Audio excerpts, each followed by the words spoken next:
Terima kasih pemirsa, Anda masih bergabung bersama kami di iNews NTB. Sirkuit motocross Lantan, Lombok Tengah terancam rusak karena dijadikan lokasi tambang batu apung oleh warga sekitar.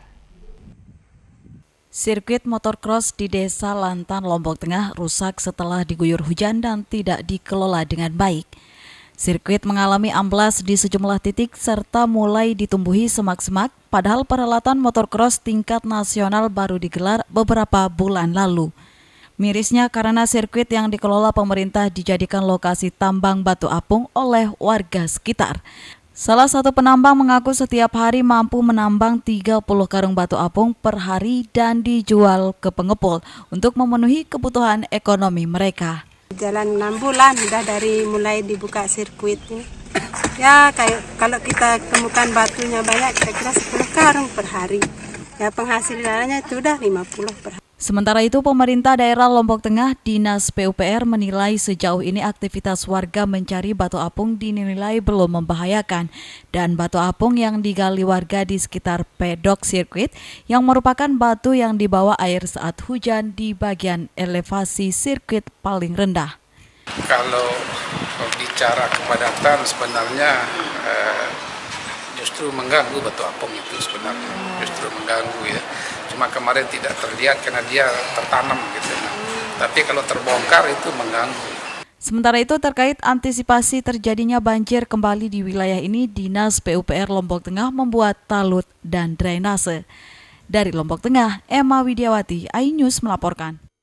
Kita beralih ke informasi lain, Permentan nomor 10 tahun 2022 tentang pembatasan subsidi pupuk dan area tanam ditolak sejumlah elemen masyarakat Lombok Barat karena kebijakan ini dinilai akan merugikan para petani. Sejumlah elemen masyarakat di Lombok Barat tolak peraturan Menteri Pertanian nomor 10 tahun 2022 tentang tata cara penetapan alokasi dan harga eceran tertinggi pupuk bersubsidi di sektor pertanian. Kebijakan yang dikeluarkan pemerintah ini sangat merugikan petani, terutama para petani yang tidak masuk dalam kelompok tani karena mereka akan kesulitan mendapatkan pupuk bersubsidi di tengah tingginya harga pupuk. Kendati langkah yang diambil oleh pemerintah ini untuk menghadapi gejolak kenaikan harga pangan dan energi global, namun para petani kecil yang akan menjadi korbannya karena akan mengeluarkan biaya yang lebih besar, sementara harga komoditi pertanian saat ini sangat murah. Jangan sampai warga kami, khususnya petani-petani yang ada, dirugikan dengan pencabutan subsidi pupuk ini. Padahal kalau berbicara konteks pencabutan misalnya, paling tidak kan harga gabah harus ditingkatkan biar seimbang dengan harga pupuk. Nah hal-hal seperti macam ini sebelum keluar keputusan itu semestinya diajak kita berbicara bagaimana kita mengumpulkan masyarakat petani untuk memberikan informasi. Jangan sampai warga kita khususnya petani yang ada di desa terkejut dengan situasi ini. Sementara itu, pihak desa menolak kebijakan Menteri Pertanian tersebut dinilai merugikan petani, sehingga perlu adanya kajian kembali agar para petani tidak protes. Menteri Pertanian melalui Permentan nomor 10 tahun 2022 ini harus dikaji ulang. Kenapa demikian? Ini adalah situasi yang kita membutuhkan kehadiran sektor pertanian harus benar-benar difokuskan dalam konteks anggaran. Kalau subsidi pupuk ini dicabut ataupun sesuai dengan keterangan Pak Menteri, Pak Yassin Limpo, dengan pembatasan areal tanam misalnya, ya yang 2 hektar, maka saya pikir ini juga akan menjadi kesengsaraan tersendiri bagi masyarakat. 4 poin kebijakan pemerintah yakni petani yang tergabung ke dalam kelompok tani yang telah terdaftar berhak mendapatkan pupuk bersubsidi selama melakukan usaha tani, subsektor tanaman pangan, hortikultura, dan perkebunan dengan lahan paling luas 2 hektar per musim tanam. Kedua, pupuk subsidi diperuntukkan untuk 9 komoditas pokok dan strategis.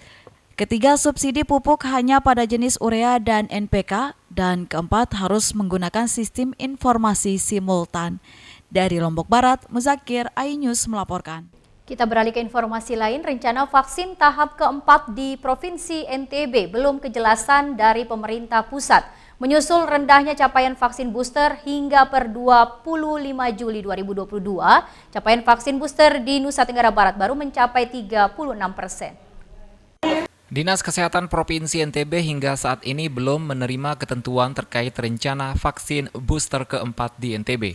Sementara itu lambannya capaian vaksin booster atau tahap 3 ini diduga menjadi kendala vaksin tahap 3 di Provinsi NTB. Hingga 25 Juli 2022, capaian vaksin booster di Provinsi NTB baru mencapai 36%. Beberapa indikator lambannya vaksin booster di NTB karena ketentuan 3 bulan minimal jarak pemberian vaksin 2 ke vaksin ketiga karena terbentur ketentuan. Sekarang juga kita sedang konsentrasi untuk menyelesaikan booster atau dosis 3 yang ada sekarang.